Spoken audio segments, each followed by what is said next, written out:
ખાલી થોડીક એની બેનને મારે એક થોડીક વિનંતી કરવી છે. તમે જે સમાજ માટે બંધારણ આપણા સમાજના કલ્યાણ માટે જ કર્યું છે, બહુ સરસ કર્યું છે. પણ એક બે એવી વાતો છે જે તમારી સમક્ષ રજૂ કરવા માગું છું હું. કેમ કે ઘણા બધા મને ફોન આવ્યા, કેમ કે હું પણ એક કલાકાર છું, એટલે એમાં ખાસ પેલા ડીજે વાળાનો બહુ ફોન આવ્યો. એટલે અરે બીજું કશું નહીં, એ લોકોનું પણ શું એમના ઉપર ઘર ચાલતું હોય છે. ઘણા બધા કલાકારો ડીજીમાં જ કામ કરતા હોય છે. તો એના માટે તમે થોડુંક વિચારજો શું કરી શકો. તમે બધા આગેવાનો છો, બધા ભેગા થઈને તમે નક્કી કરજો. એટલે અમારા કલાકારોની વાત છે, બરાબર.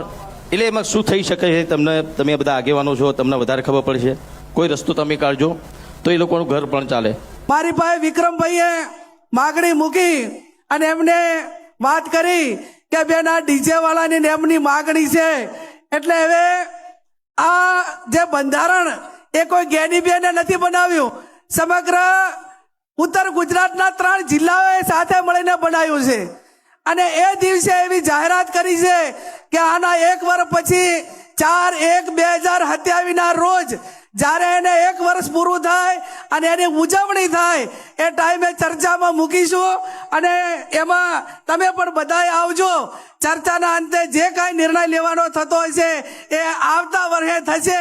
પણ હાલ તો મેં કીધું એમ કે આ બજેટ પસાર થઈ ગયું છે, એટલે હાલ એને કોઈ વિચારણામાં વ્યક્તિગત રીતે લઈ શકાય એવું નથી.